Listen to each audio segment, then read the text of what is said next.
தமிழ்நாடு சட்டப்பேரவையில் இன்று கொண்டுவரப்பட்ட வக்ஃபு வாரிய சட்ட திருத்த மசோதாவுக்கு எதிரான தனி தீர்மானத்தின் மீதான விவாதத்தில் பல்வேறு கட்சிகளின் உறுப்பினர்கள் பங்கேற்று பேசினர். அதன் காட்சிகளை பார்க்கலாம்.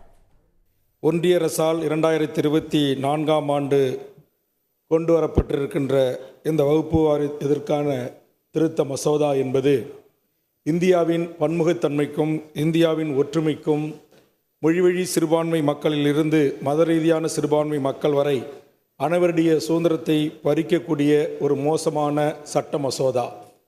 இது இந்திய அரசியலமைப்பு சட்டம் சிறுபான்மை மக்களுக்கு வழங்கப்பட்டிருக்கின்ற உறுப்பு 26க்கு எதிரான ஒரு சட்டம்.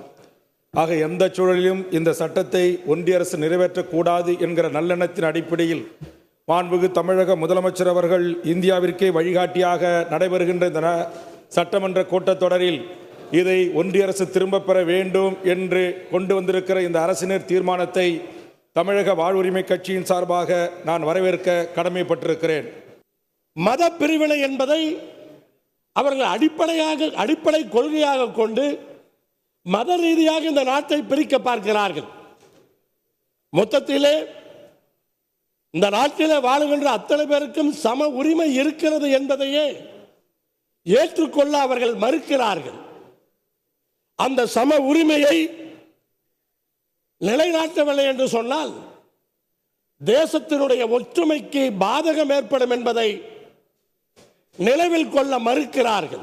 சாதாரணமாக இந்த சட்டத்தில் 44 திருத்தங்கள் இருக்கின்றது என்று பரவலாக சொல்கிறார்கள்.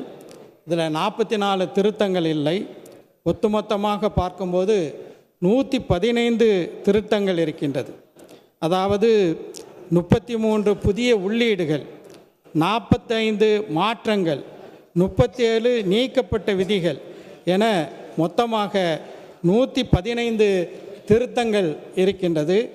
ஒரு லெஜிஸ்லேட்டிவ் ஜூரிஸ்ப்ரூடன்ஸில் ஒரு சட்டத்தில் 115 திருத்தங்களை கொண்டு வருவது என்பது அந்த சட்டத்தையே இல்லாமல் ஆக்குவதற்கு சமமானது என்பதை இந்த நேரத்தில் நான் சுட்டிக்காட்ட விரும்புகின்றேன். உடனுக்குடன் செய்திகளை தெரிந்து கொள்ள சன் நியூஸ் பெல் ஐகானை கிளிக் பண்ணுங்க.